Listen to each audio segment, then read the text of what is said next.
You're listening to the God Life Culture Podcast, where faith and what's trending collide.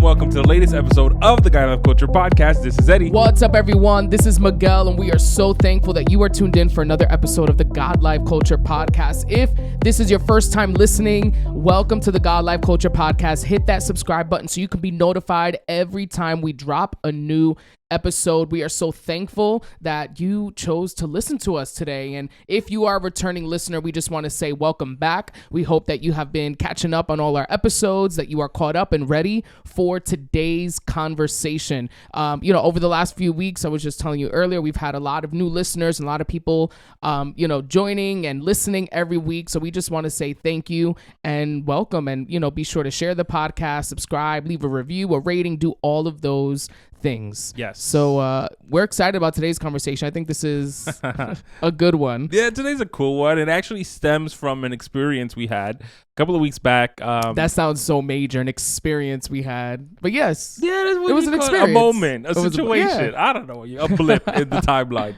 A couple of weeks ago, me, you, and another friend of ours went on like a little dudes thing. We wanted to go to Six Flags. And since it was going to be like a whole day situation, we were like, you know what? Let's be smart. Let's stop at the supermarket before we go. And that was that idea. When I had that idea, when I told you like we should go to the supermarket. Like, I don't understand why you try that.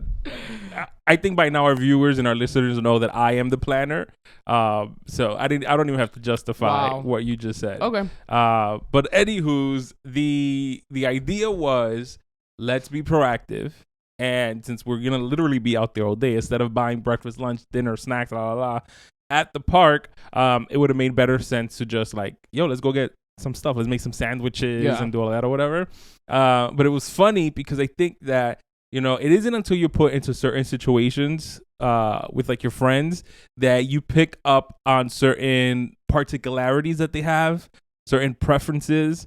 So it was like we were picking out like bread and we were picking out cheese, and y'all had some very strong opinions on which brand or which type of like cheese, for example, we were gonna get. And I was flexible. I was like, I'm pretty like lean with cheese. Bread, any type of white bread or brioche or anything. Like, I'm very open to whatever as well. Yeah, like brioche or like a hero or a roll or whatever.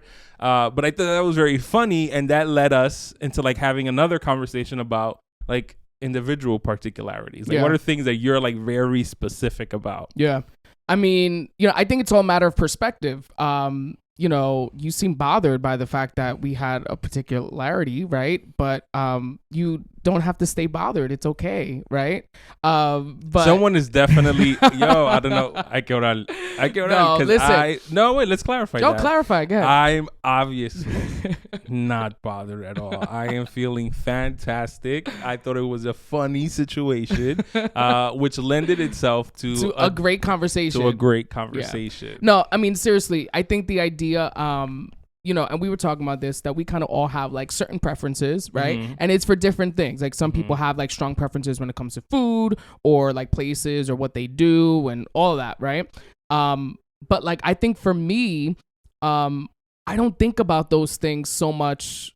At the end of the day, it is what it is, right? Mm-hmm. Like, regardless of what type of cheese or ham or bread and all those things. But when given the opportunity to choose, I'm going to go with like an extra sharp cheddar cheese. You know what I mean? When given the opportunity to choose, I'm going to go for like a nice Sausalito turkey or like, the boar's head ham or something. Like, you know what I mean? Yeah. But at the end of the day, it's not like I'm eating and I'm just like, oh, this isn't the sharp cheddar cheese I like, But it was just funny, that experience, because like you said, it opens your mind, right, to kind of think like, wow, a lot of people have different preferences when it comes to stuff. Like, for you may not, I'm speaking in general terms, right? You may not like be bothered, or it may not matter to you what type of bread or what type of food or what type of restaurant, right, that you go to. And for other people, it's like, oh, I can't go to restaurants that are low lighting. Like, I need light. I can't see my food, So it's just That's so actually funny. on my list. Yeah, it's just so funny when you are put in situations like that. You know what I Yeah. mean?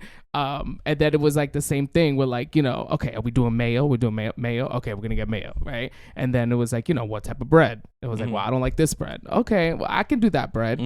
Like personally, me, I would have liked to have like a nice Italian bread. You know what I mean?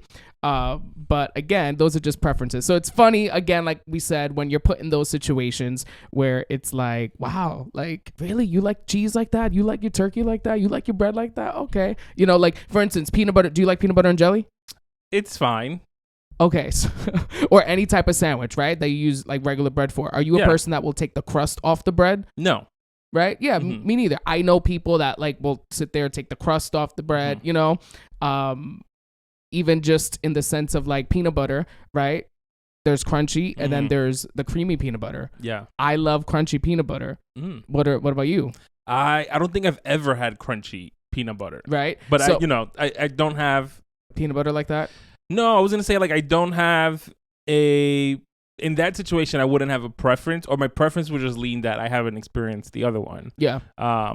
But yeah. So, it's just funny when you're put in those situations. So today we're going to talk about just certain particularities or preferences. And, I think a lot of times people will get labeled like picky, like when it comes to these things, like, oh, you're so picky. And it's not like, you being picky. It's just like, well, I just kind of have a preference, but I don't mind that, and I think there are like healthy ways to go around about that too, where it's not like you're going to a friend's party and you're like, oh, you have these sandwiches? Oh, I don't like these. I get the ones from, because then no one likes those people either. It's funny because you were mentioning the whole situation about people with the lighting situation. Yeah. And I'm the type of person that I enjoy natural light. Like during the day, I don't need the lights on. The window, like the lights coming in from the window, perfectly fine. I will operate completely okay that way. But my wife is not like that. She's like lights on 24/7. Yeah. So there's like times where like we're having lunch in the living room and we have beautiful windows. We have plenty of light. And she'll go and she'll turn the light on. And I'm like, why are you turning the light on? It's perfectly. I need sunglasses in here because the sun is so bright. She's like, no, I can't see my food. And I'm like, it's perfectly bright in here. Yeah. But there are people that are just like that. They're like, no, I like brightness. I like to see my food. I like to see what I'm doing. Where I'm like, no, just turn it off. Just keep it off. It's perfectly fine. It's okay. And then you have that same situation then in like churches where like I can't pick or change, or I shouldn't be giving my personal input preference for like prayer services. Like I like lights off, lights dim with like really good music blasting. No lights. I don't want the lights on, and I don't want instrumentals. I don't want the lights on. I don't want instrumentals. I want dimness and really good music, and just allow everybody to do their thing. Where there's people that they like the instrumental music, or they like or the they don't like music at all. You have people that don't like the music at all. But I feel like everybody has their thing. Yeah. Where it's kind of like, it's where how you go about that. I think it's what's important. Because I can't just walk in and be like, oh, the lights are off. Start turning on the lights and doing all. Yeah. That you could, but that's not right. Right. It's rude, and it's like, relax. You're not the only one in here. So. Yeah. Yeah, and I could definitely relate to you about the whole light situation, because it'll be 4:00 in the afternoon and all the lights are off, and I'm chilling and I'm fine. And it's like the same thing. My wife comes in, starts turning on lights. Why are you always in the dark? I can't see. I can't. And it's just, that's a preference, So what else? What do you think people have preferences about? Like, when it comes to certain categories or, things. I mean, food is always a big thing. Yeah. And people have, like, I have a preference when it comes to like milkshakes and like smoothies and all that, which is I like them thick. I don't like watery. I don't want to feel like I'm drinking a juice. Like if I'm ordering a milkshake or I'm ordering a smoothie. You want it where slurping it through the straw, it's difficult. I don't want to like catch a cramp in my neck. I don't want to like that serious, but I don't want it to feel like a juice. Yeah. Because if by eso I would have gotten juice, or for that I would have just gotten milk. But it's like you're giving me like piña coladas. When we go to certain restaurants, they don't make it as thick. It's kind of like watery. It's kind of like the juice. I personally don't like that. I would prefer it to be más espeso. Mm-hmm. So. Yeah. So where do you have a preference when it comes to sweet and salty? I'm definitely salty. Mm-hmm. What about you? I'm in the middle. I like sweet. I like salty. Like I like. So like if there's like a side, right, with like let's say like chips and pretzels and things like that, and then there's like the other side where it's like a cupcake and frosting and cake and brownies. Where are you going? I go to both. You go to both. Yeah, I'm the type that will go to the pretzel, grab a brownie, and put the pretzel on the brownie and eat it like that. Yeah, I feel like I think that there are people that lean more to one to the other when it comes to like munching. Like my wife is a chips person. Yeah, she's a munch. She loves her chips. She likes her stuff like that or whatever. My oldest son is that same way too. Loves his chips. That's like his thing. My youngest is a cupcake cookie cake type of a person. So I think when it comes to like your like what you lean towards like snacking wise, I think people definitely have preferences. Yeah. All right. So I think another big thing when it comes to like choosing and having preferences is the idea of restaurants. There are people, right, or like fast food that do not like eating out in the sense of they prefer their own food. And I find this more with people that cook, right? That's good, yeah. Like I think of my grandmother who will go to a restaurant and be like, oh, it was good, but they didn't make it the way I make it because I like it when I do this, that, you know what I mean? And it's that sense of like my food is the best, So I feel like that's also a preference. But then there are people that are like, I just prefer home cooked meals over a burger at this spot, right? Yeah, and I think that people I can see that a lot too when it comes to food that is cultural to you. So like Latino going to a Spanish restaurant is gonna already go into it with like a mindset of they need to be better at least than my mom or my grandmother or me, because it's like this is the type of food that you cook or eat on like a daily, right? So you're going there because you want it to taste, if not good, better. But then when you go to like places that is like outside, like me going to like a fine dining French cuisine restaurant, I have no reference, so it's kind of like I think it was good, but if you go into something that you're very familiar with, then you get very like particular about it. Yeah.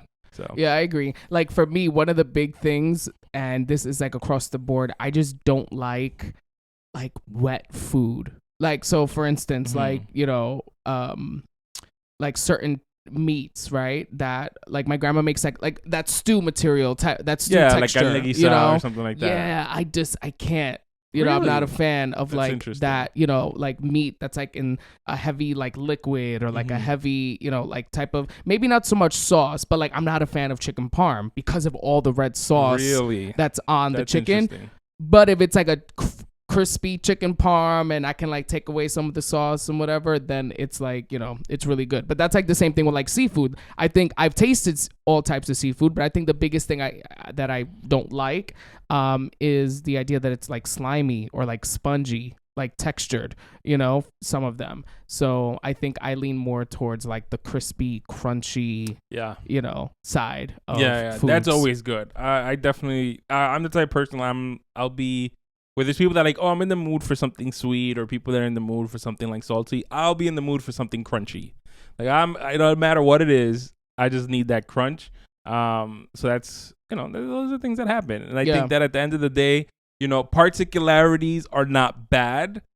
Preferences are not bad. There are people that prefer room temperatures versus other types of room temperatures. Like I always run hot, so I prefer the cold better because I feel like it's easier for me to navigate in those situations, where then you have people that are always cold, that no matter what you do, it's always too hot, it's too cold for them, so they need the heat blasting. And that it's the worst when it's two people in the car and one runs cold. One runs cold and the other one runs hot. Oh my goodness. It's such a battle. But I think I think that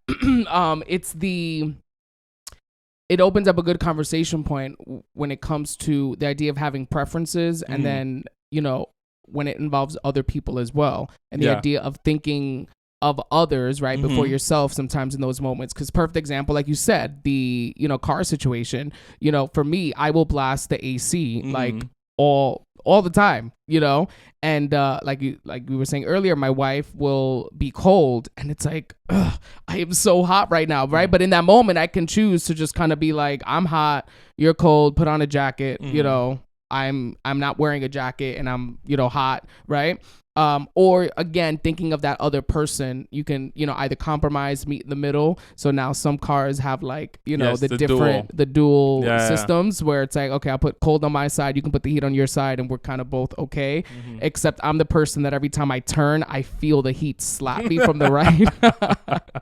But again, it's the idea that sometimes your preferences need to take a back seat in certain situations. Very true. Right? Where it's like, it's not about me and what I want and what I like at this moment, and that goes for so many things. Again, that could be you attending a friend's birthday party and they have all the food that you just don't like. Like I've been to parties where it's like seafood themed and I'm just like, ugh. What am I going to eat? Or a party where you're just so hungry and you're so ready to eat and you're like expecting like, oh, they're going to have like good Spanish food. They're going to have this, going to have that. And then they order pizza. And you're like, right? Yeah. But again, it's the idea of certain times your preferences do need to take a back seat and you need to realize it's not about you. Now, in more serious terms, right? Like you said, when it comes to ministry or church, you may have a certain preference of how you like to do things. And I'm not talking about responsibility, commitment, and consistency, like although everyone should fall under that. Yes. But more in the sense of, like you said, I love slow worship. I love upbeat worship. I love preachers that preach for only 20 minutes. I love preachers that preach and go in depth and give me a good 45 minutes, an hour message. Yeah. Then there are people that are like, I just like when they preach on Bible stories and that's it. Just a Bible story and break it down. Then there are people that are like, I love testimonies. When people speak and they, preach from a place of they're giving their testimony and what they experienced, what they've encountered and how it's affected them. I love that. Right. So no one is wrong in that situation. It is a matter of preference, but it's also a matter of recognizing that your preference may not be someone else's preference. And in actuality, that's what makes the whole situation beautiful, when in a service, you can have a little bit of something that, kind of appeases everyone's preference, right? And at the end of the day, recognizing you'll probably never satisfy everyone, right? But a well-rounded church, a well-rounded ministry is aware of some of the things that people deal with, some of the things that people engage with, what they prefer, right? And you sometimes try your best to, attend to everyone's needs. Yes. I sometimes think about, when we're talking about food, the whole gluten-free situation, right? Or low carb, like for diabetics and people like that. Like there's so many places I go to and it's like, oh, there's no diet, anything, So it's like, I'll have water. Oh, you don't have water. Okay. I'm not drinking anything today. You know what I mean? So it's like those things too, where it's like, keeping in mind, like, oh man, like we got to have for this people, for this person that's coming or these people that are coming, and we need to have the gluten-free for, like some of these kids, or for this person. The big thing is the allergies, like food allergies, the nut allergies, or peanut allergies. And it's like,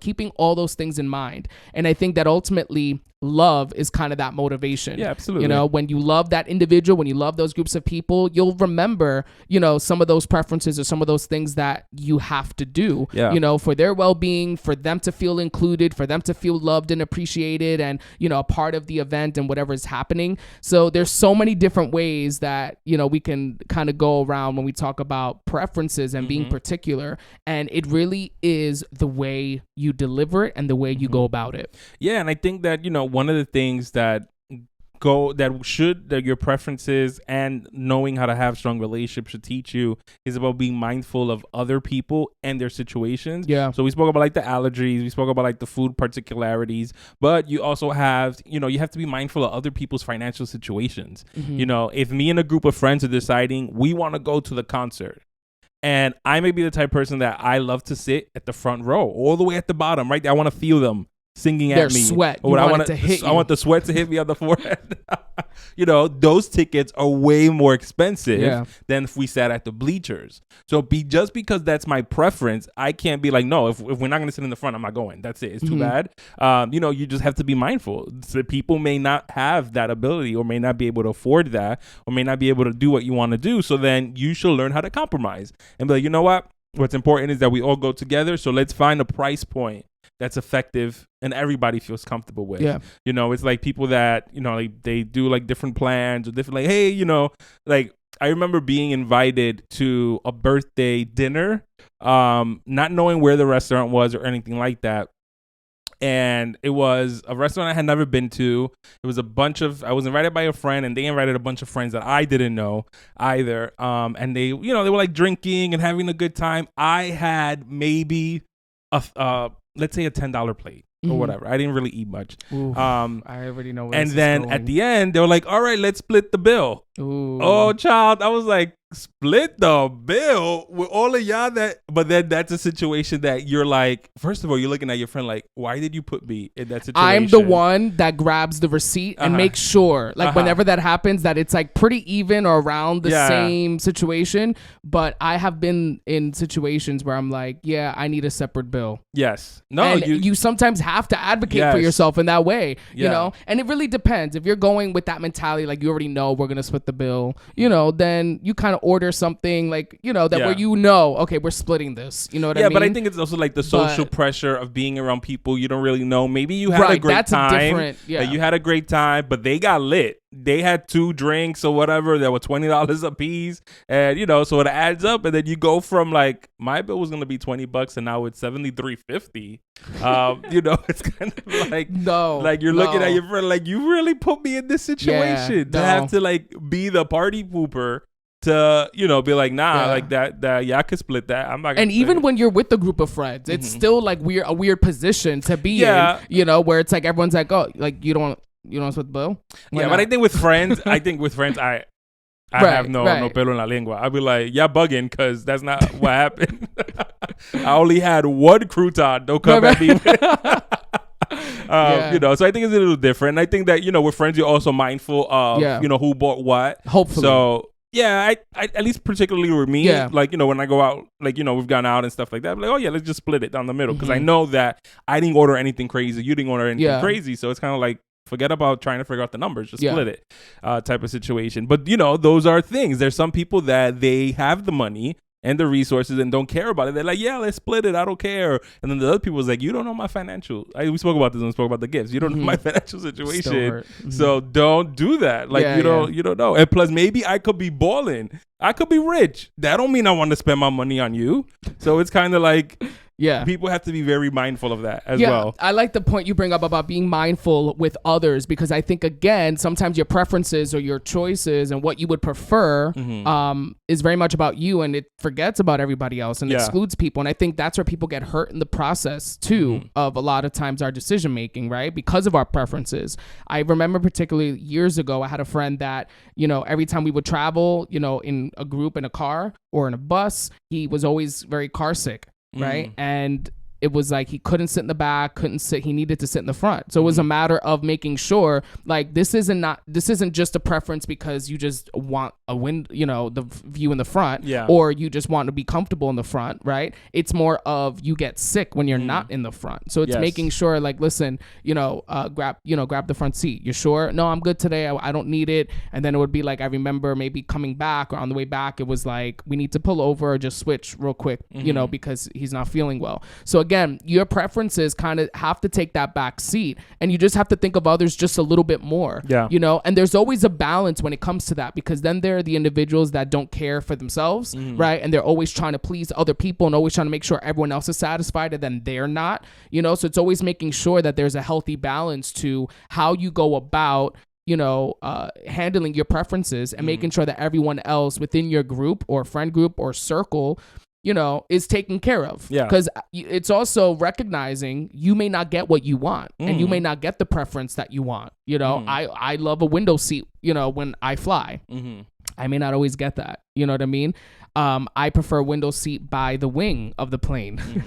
I may not always get that. It's very specific because I like to make sure the plane, like the wing is good. Like it's not doing nothing. It's a safety check. It's a thing. Are you've taken a plane before, right? Yes. Do you like flying? Do you mind flying? Do you get nervous? Flying doesn't bother me. I always do a prayer on the way up, on the way down, just in case. Same thing with like anything. Just in case, always make sure. Yes, where else he also prays going up and going down on the roller coaster. Yes, absolutely. On the roller coasters. Never know. We're on our way up on Nitro, and all we hear is me interceding for everybody. For everybody. Yes, interceding. And then on the way down, you good. You can never be too prayed up. I Right. think that's something that Right. I would never feel like ashamed for. Yeah. That doesn't bother me. Yeah. But in reference to planes, they're pretty much smooth. I've had one like flight where there was a little turbulence. And some random stranger next to me, this older lady grabbed onto me. She was nervous, but she offered me some of her pretzels. I was like, no, thank you. But that was like, flying to me is cool. It's simple. Yeah. I think the biggest thing that I have with flying is if the seats are too, like the rows are too close together, where it doesn't let me like stretch my legs. But yeah, that's fine. I usually, I prefer window seats so I can lean my head on when I knock out, but pretty good. Yeah. So again, it's one of those things where I think it's an important conversation to have and just recognize, all about even just like the delivery of your preferences and how you talk about it, and we're going to have a podcast soon about, how to have like serious conversations with people and talking about that. And, it's one of those things where this may be one of the subjects that come up, where it's like, this is my preference. I've had this preference for a long time. And it's like, every time I'm around you or every time I'm around this group of people, it's always like, I never get what I want or my preference. And it's like, I'm always kind of putting other people first, you know? So it's like, how do you go about, expressing that to someone? Like, I feel like I'm always a sacrificial lamb where I'm always getting the short end of the stick. Yes, that's a good one. So it's important to, make sure you communicate that effectively. Yes. And at the end of the day, preferences and, being picky, right, as people, I guess, would say, is not wrong. But again, it's how you go about it and your attitude, behind those things. Yeah. And I think that, listen, at the end of the day, I can be, if my wife is here, she'll say I'm very particular about a lot of stuff. I'm very particular about a lot of foods and stuff like that. But I also think that, you develop, if you're mature enough and if you have the self-awareness enough, you develop a way to, like you were saying, communicate that or not even express it. There's times you don't have to communicate it. There is no need for you to let the people know who invited you to their house for dinner, I don't eat that stuff.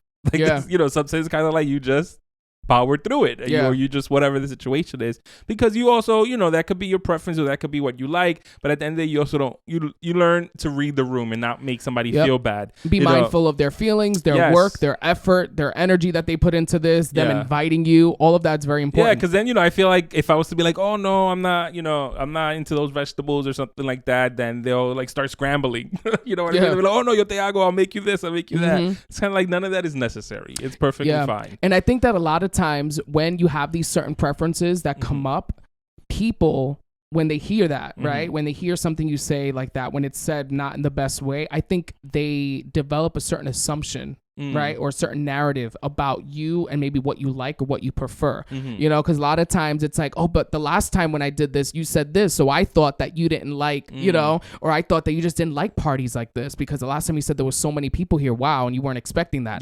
So I didn't invite you to this because I just felt like you didn't like being around large crowds and large, so it's like being careful how you deliver your preference, because people can run with that and make certain assumptions and not do it in a negative way, but do it in a way of, man, just based on our last conversation, our last interaction, that's what I thought, you know? And it's like when you say these things and when you deliver them, a lot of times it can't just be like, oh no, I don't eat that. I don't like vegetables. Oh, I don't like places like that. It's too dark. You may need to just explain a little bit more and follow up with, something else besides what you don't like and what you prefer. Yeah, very true. Very true. And I think at the end of the day, this definitely all aligns with a lot of the things that we've spoken about many of times in reference to communication, in reference to being self-aware, in reference to flexibility. There's a lot of like different things that you can take out of just this one subject alone. But at the end of the day, you are entitled to your preferences. But I do think that it is important to be mindful on how you communicate that to others and how you act in those situations. Because you maybe didn't say something verbally, but your face is saying a lot, or your body language is saying a lot. So just be mindful of all those things, because at the end of the day, you want everyone to have a great time. You want to have a great time, and you also have to know how to remedy that and not allow that one thing, like, oh, the lights are on, I wish they were off, and then that messed up your whole mood. Thing. Don't let that do that. Just because you didn't get one specific thing or one specific preference, you cannot allow that to then mess up the rest of your day, the rest of your time at an event or in a situation. You have to learn how to power through that and just be like, all right, it didn't work out the way I wanted to, but let's keep it going. Yeah, for sure. So definitely, be sure to express your preferences correctly, right? And definitely it's okay to, have your preferences and prefer cheddar cheese and, all of that. And all that other I stuff. Definitely, that's on the top of my list. Listen, cheddar cheese is good. I didn't have an issue Sharp with it. cheddar cheese. Sometimes extra sharp, but it's okay. All right. Thank you so much for tuning in and for being a part of this episode and listening to this conversation. Again, if you are not subscribed, hit that subscribe button so you can be notified every time we drop a new episode. If you haven't left us a review or a rating, you can do that wherever you listen, on Apple, on Spotify. Leave us a great review, a great rating. Tell us what you like about, the podcast. And if you are not subscribed on our YouTube channel, head over to YouTube and type in God Life Culture Podcast and check us out on there. Follow us on Facebook, on Instagram at God Life Culture Podcast, and we will see you in our next episode. Yeah, so thank you once again for tuning into the latest episode of the God Life Culture Podcast. That's God Life Culture. Until next time. See ya. Bye.